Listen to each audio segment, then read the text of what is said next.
What up, y'all? It's your boy Ben here, and it is time to finally say goodbye to Secluded Springs as we bring to you our final meta report of the season. Not only wrapping up A4A Secluded Springs, which lasted 2 whole months, but we're actually saying goodbye to A as we're introducing B on a Thursday with a bang here, getting Mega Evolutions, which we will, as always, make sure to update you on exactly how the landscape is looking like with all those new cards, 3-packs especially. That meta is going to be wide open and I can't wait to get my eye on it. But in the meantime, be sure to hit that like button, subscribe, definitely click that notification bell button so you do not miss out on a thing. With that being said, let's go ahead and dive right on to these decks. Up first, there was 2 major tournaments over the weekend, so we're taking a look at that. And then we kind of have this here, Oricorio Tapu Koko EX deck taking first place. That's right. If we take a look here, they went 12-2, being able to play their full cards here. I'm going to switch over to here we go. Now you get the full deck list. We got 2 Oricorio, 2 Tapu Koko EXs, Professor's Research, all these fun things here. Their matches that they went up into: Charizard, Darkrai, Suicune, you know, full gambit here, which is like pretty awesome. And so they are running Professor's Research, 2 Pokemon Center Ladies, 1 Cyrus, 1 Guzma, 1 Sabrina, 1 Mars, 1 Red, 2 Pokeballs, 1 red card, 1 X-Speed, 2 Giant Capes, 1 Rocky Helmet. Essentially, you are using Tapu Koko to generate that electricity, that lightning energy, so that way you can just attack right away. Being able to attack for 90 quickly is very powerful. And then in those matchups where your opponent has EXs, you're able to chip away at their damage while also healing up yourself, right? Giant Cape to extend your health, or even Rocky Helmet, but I think a lot of times you don't even want to use the Rocky Helmet.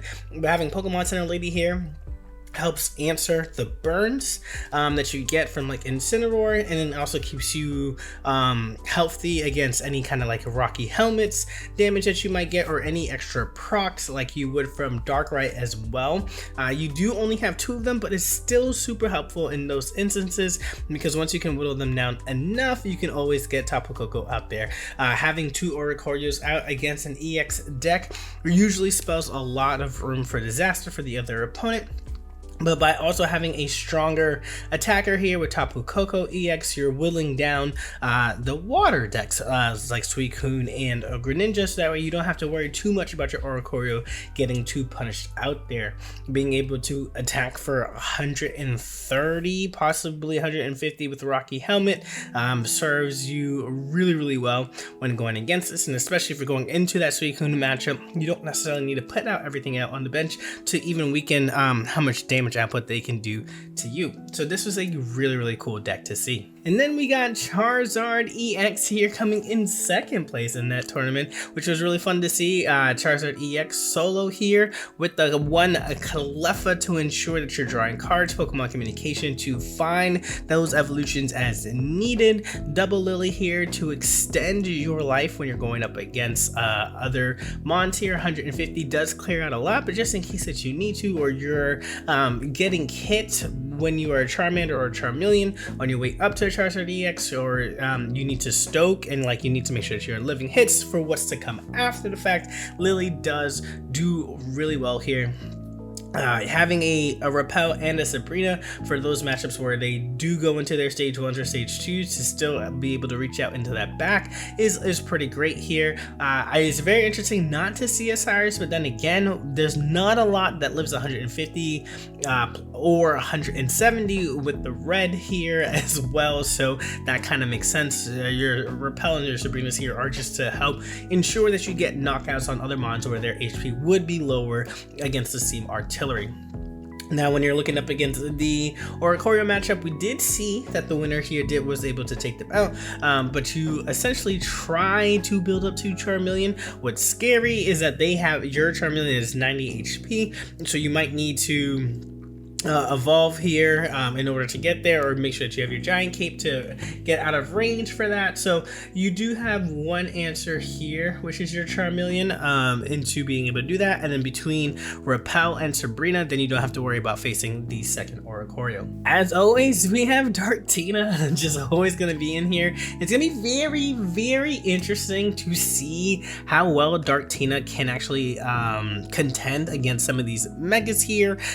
For example, Mega Blaziken takes out Darkrai in one go. Giratina has 150, but if it does not heal the burning, then it's out that possible next turn, and they don't do enough damage in one go, even through a red and a Rocky Helmet to take out Mega Blaziken on the backswing here. So with that being said, this alone isn't enough in the Mega era, so I wonder what other kinds of things are going to be able to come out here, because you don't necessarily have just this, right? So I'm curious to see how Dark Tina players evolve if they decide to, but you have your typical Darkrai Giratina, and then your slew of supporters. So you have your Leaf, your Cyrus, your Red, your Pokemon Center Lady, your Guzma, your Mars, and then you have 2 Pokeballs, 1 Red, 1 Potion, 1 Repel, 2 Rocky Helmets, and 1 Giant Cape. The Rocky Helmets are here to ensure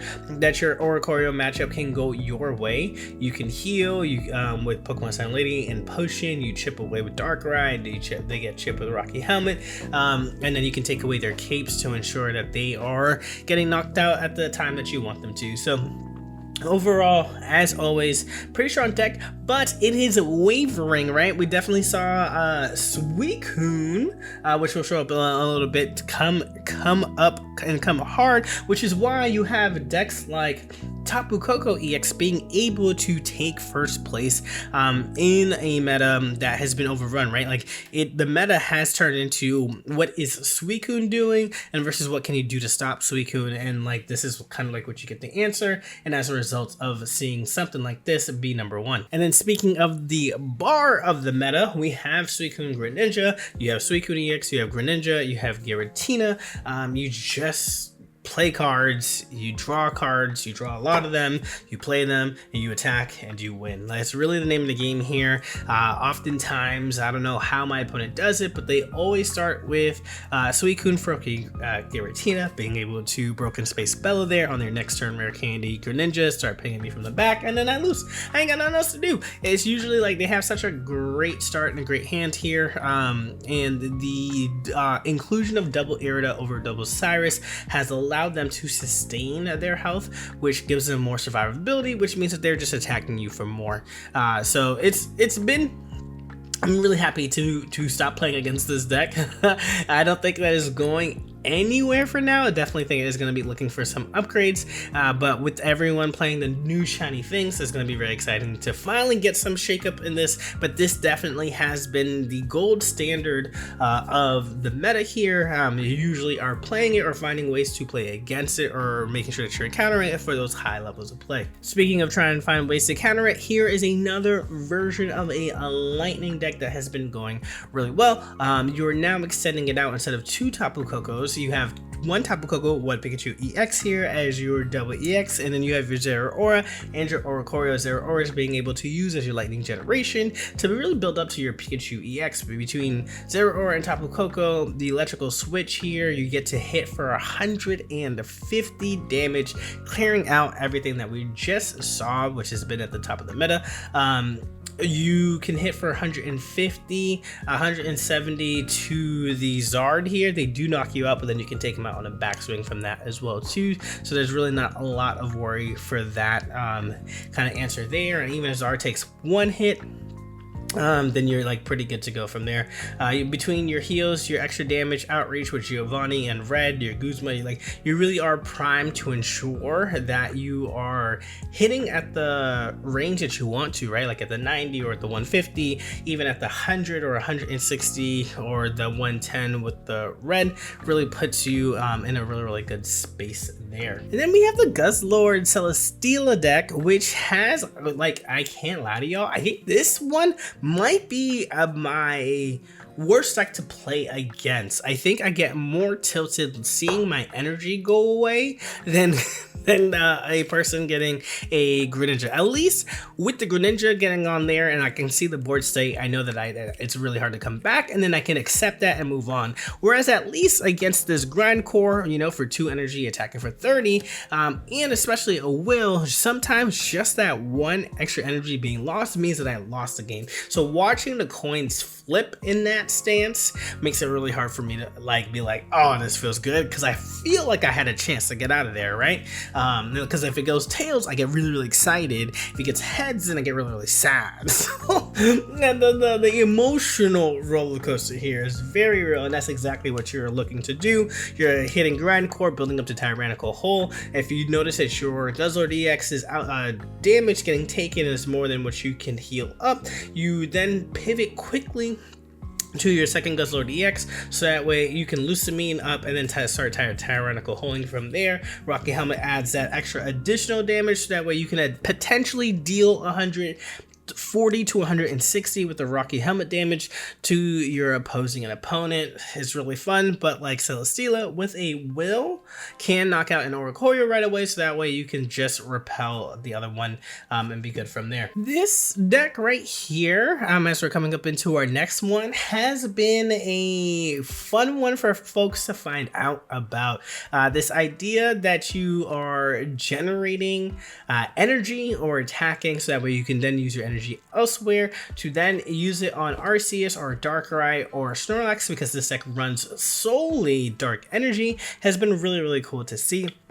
The Red and Giovanni as your only really supporters outside of Professor's Research means that you're all gas, right? Like a Giovanni, Tyro, Darkrai ping clears out an Oricorio, so that feels really good. A Red with a full bench attacks for 150. Even a Red with a full bench for Arceus with a Geo attacks for 140. So you're clearing out those 140 mons pretty nicely and pretty consistently, which is great. And Snorlax EX here, even with the 130 where you're asleep, you're still healing 20 health per turn, and you're already tanky at being at 160, possibly 180 with Giant Cape. So this deck right here can go very far, and oftentimes you are getting a baby and a basic and an attacking basic, right? Like you are getting these hands where, like, you know, your low roll hands are obviously just only babies, but you do get a baby and you do get like an EX mon pretty frequently, which makes this deck feel consistent and pretty well. And you'll notice that there are no Pokeballs in this deck. You're just all gas because you're really just running all of these basics, so you're just trying to churn out with what you have to make it quick. And then speaking of making it quick, Arceus EX also is featured in this Lightning deck. Between Pichu, Zeraora, you really are just trying to get your Arceus on turn 2 of like an electric turbo kind of deal, and just straight up attack here. Being able to on your second turn Pichu and attach Arceus is great. On your first turn, if you have Pichu, Zeraora, Arceus, you Pichu the Arceus, Zeraora generates that energy, you retreat out, attach energy, E-switch, attack. I mean, it goes kind of nuts. That's literally what you're looking for. Oricorio's there to help you save some time, but you're trying your best to get your Arceus online as fast as you can. And you have 1, 2, 3 to 6 cards that really allow you to do that in any sort of combination there. And in this newer, smaller meta of cards of like soloing, we've seen solo Charizard, we've seen solo Incineroar, and there's been solo Decidueye EX has been really well here. Non-EX Decidueye attacks anywhere on the board for 70, which is like great damage. Decidueye EX, obviously, if you skill dive and attack anywhere on the board, you can pierce the pain for 100 or just attack in front of you for 80. Dartrix just has higher HP, higher attacking, so like you can do the 20 attack anywhere, but there's really no point since you've already weakened things up with skill dive, and you can just evolve to ensure that you can get yourself up to either Decidueye from there. Cleffa to add yourself some extra consistency in drawing your cards here, so that way you don't really have to rely on Pokemon communication really. And what's nice here is that the How allows you to do an additional reach here, right? So you have Erica for heal, so you have Lily for heal. I mean, like that's like 100 to 160 worth of health here. I think the inclusion of Erica is really just trying to keep your basic and stage 1 alive, because obviously you're always trying to get to your Decidueye here for the Lily to take place, but the How here allowing you to attack for an additional 30 damage is so good, because if you attack for additional 30 here and there's already some damage done, you can like really clear things out. But even attacking for 110 damage can clear out a lot of things before your opponents can expect it. And then last but not least, making a little wave, instead of Giratina, you're running 2 Oricorios for the Suicune Ninja deck, just to slow opposing Giratinas or any of the lights to really kind of just build up into these, so that way you are ensuring that you have like 2 Greninjas out and a Suicune, and just like kind of going from there. This is really good into the mirror oftentimes, and just kind of like attacking from there. You are only running water just to ensure that you have your Suicune and your Greninjas online. But overall, still like pretty good.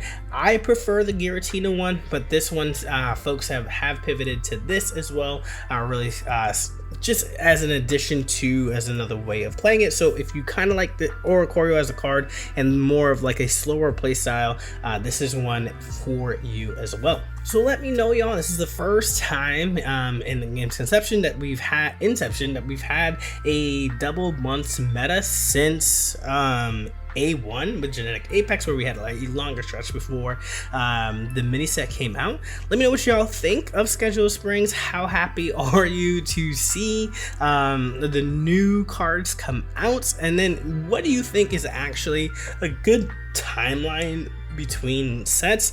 I think that the month, every month we have a new set, probably feels better after going throughout all of this, especially because there's no new content like anywhere else besides cards. If we had other game modes, then like, hey, let's talk about it. But because we don't, I think a month is right. But let me know and then add in all the extra nuances that you'd like to. Love to have a discussion in the comments. All right, y'all, catch you on the next one. Take it easy. Peace.